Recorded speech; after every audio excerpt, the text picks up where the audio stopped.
Welcome back to News Talk. President Obama's plan to take on climate change is drawing mixed reviews.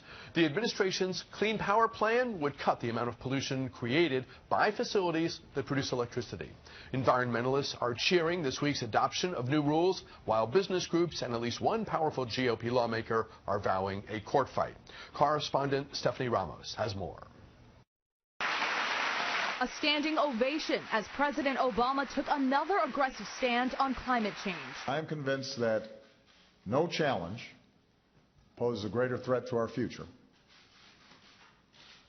and future generations than a changing climate. Because of this, Obama unveiled a tougher, revised plan to curb carbon dioxide emissions from power plants in the U.S. We're the first generation to feel the impact of climate change and the last generation that can do something about it.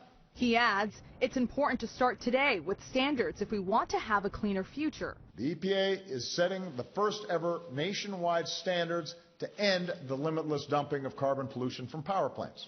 Those plants are the largest source of greenhouse gases in this country, releasing about 30% of the U.S. carbon pollution. Once President Obama leaves office, new requirements will include an order that carbon emissions be reduced 32% by the year 2030. But some Republicans are joining business groups to say the administration's plan would be costly on the economy. They'll also likely result in higher energy bills for those who can least afford them. President Obama says they're wrong. The nerdier way to say that is that we'll be keeping 870 million tons of carbon dioxide pollution out of our atmosphere.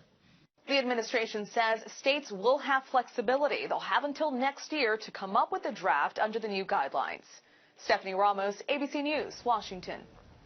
Miles Grant is with the National Wildlife Federation and joins us now. Good to have you here. Thanks, Bruce. Thanks very much for your time. How does this rule take effect? How do facilities, plants that generate electrical power just pollute less?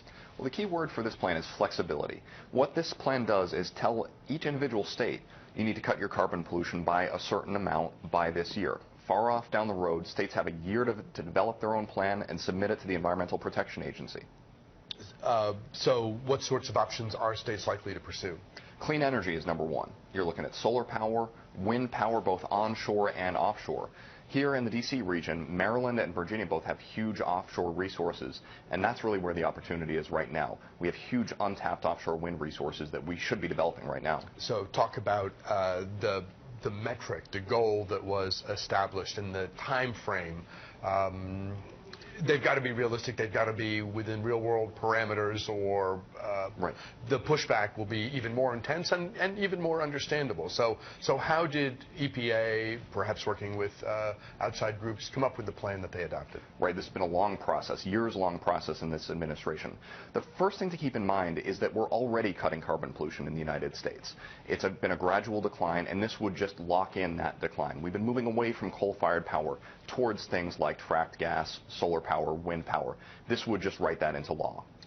We're seeing ads aplenty on TV right now. They say that some states that have large wildlife would fail some of the rules that are coming down the road. Are these ads, which are pretty saturation, they're airing at saturation levels right now, at least on some of the stations, are they aimed at this?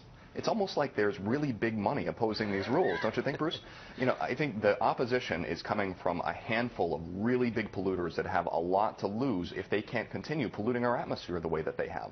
That's a lot to lose for them, and I understand why they're upset about this.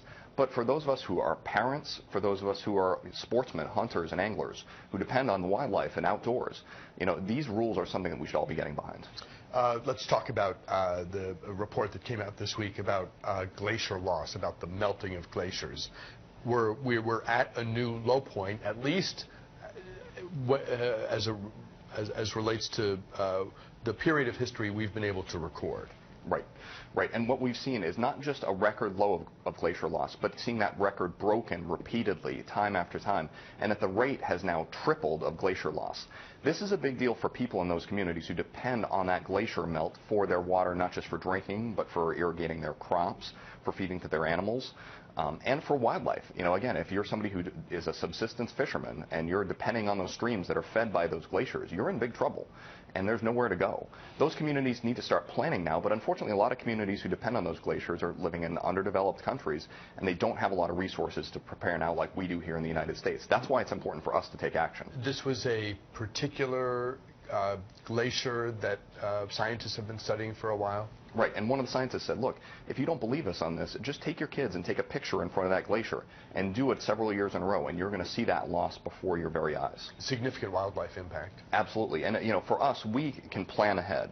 We can move if necessary. Wildlife can't do that, and you're going to look at some species perhaps going extinct in some of those areas that are just dependent on those. States that have a significant coastline, which is a great thing, offers all sorts of residential and commercial opportunities.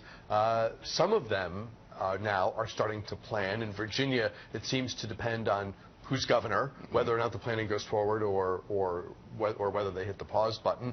In one state, famously, they're not allowed to use the phrase climate change even on the panel that is studying climate change. Interesting. But so anyway, this is a feature of life at the state level now for some. Right, and in that same state, Florida is the one that I think you're talking about. And Florida, sea level rise is a drinking water problem for them, and I'll tell you why. Because Florida is built on limestone, which is porous, and as the seawater rises, it can seep into your drinking water. So not only is the seawater coming to your doorstep, it might be coming out of your faucet someday. So again, for families, for wildlife, we need to take action now so that years from now this problem isn't spiraling out of control. We mentioned at the outset, and we heard in the setup piece, that some business groups are opposed to the new clean air rule, the requirement that emissions from facilities that generate electricity be cut. Could court battles imperil this rule? Could it force a delay? Or if this matter gains traction in the courts, could we see a delay? Well, this action was taken by the Environmental Protection Agency. It was originally forced under the Bush administration by Massachusetts suing the EPA, forcing it to regulate carbon pollution under the Clean Air Act. This same Supreme Court, many of these same justices ruled that the Environmental Protection Agency had to act. So, and we've seen this similar cases come back before the court, and it's not just been 5-4 rulings, but 6-3 or 7-2. So I really don't see the Supreme Court blocking these rules. And look, for some of these business groups that are complaining about these rules, back in 2009, 2010, Congress was considering a comprehensive plan to act on climate change. That was the time for these groups to get involved. They blocked, many of these same groups blocked congressional action, and now they're complaining about these rules. So really, I'd say to them, what's your plan? We've got to do something. To what extent has the National Wildlife Federation taken an official position on the killing, the trophy killing of animals abroad, either an official position or simply, do you have thoughts or an observation about, it's been such a feature of comment on, it's been such a source of comment on social media. What thoughts do you have about people who pay big money, go overseas, and kill an animal because it makes them feel good? Right. And National Wildlife Federation represents thousands of sportsmen. Many of our affiliates are sportsman groups. And ethical hunting is really a big concern among them. It doesn't do any good for sportsmen across the country to have people going across and breaking international laws. For, African lions are being considered for the endangered species list by the Fish and Wildlife Service. So we need these laws to be enforced. I mean, hunting has been around as long as man has been around because we need food. Right. The trophy thing, though, so many people, and your Facebook feed is full of it. It's really touched a nerve. Right. People are struggling to understand the trophy, and I know, right. And I know good people do this, but people are struggling to understand the killing for the sake of killing, the sense that there was this animal and it was doing great and it was 30 years old and I went and I killed it, now it's dead. Hooray for me. Right, and I think there's a huge difference between somebody who goes out and hunts a deer and brings it home to feed their family, goes out and catches a salmon or a trout, feeds their family, and somebody who hunts this for sport to make themselves feel good and feel like a big man. I think there's a big difference in public perception there. And I guess for the countries, sometimes the food, the animals that get killed, the people who kill the animal don't necessarily bring the food back, but there is a commerce component in the countries where this activity takes place, making it arguably a more difficult conversation or a more complicated issue, less black and white, right, than some of the seat-of-the-pants commentary we might be seeing on social media. Right, and here in the United States, certainly sportsmen fund many of our conservation programs through things like the duck stamp and hunting licenses. You know, it's a matter of funding conservation, but if we're looking at some of these species potentially being wiped out, all while we're ostensibly conserving them, that's a problem. We talked a moment ago about climate change, about the dramatic shrinkage of some of the glaciers that scientists have been monitoring. Can you talk for a second about the conversations and actions that other nations are engaged in while we kind of do nothing and pretend like there's no scientific consensus around this?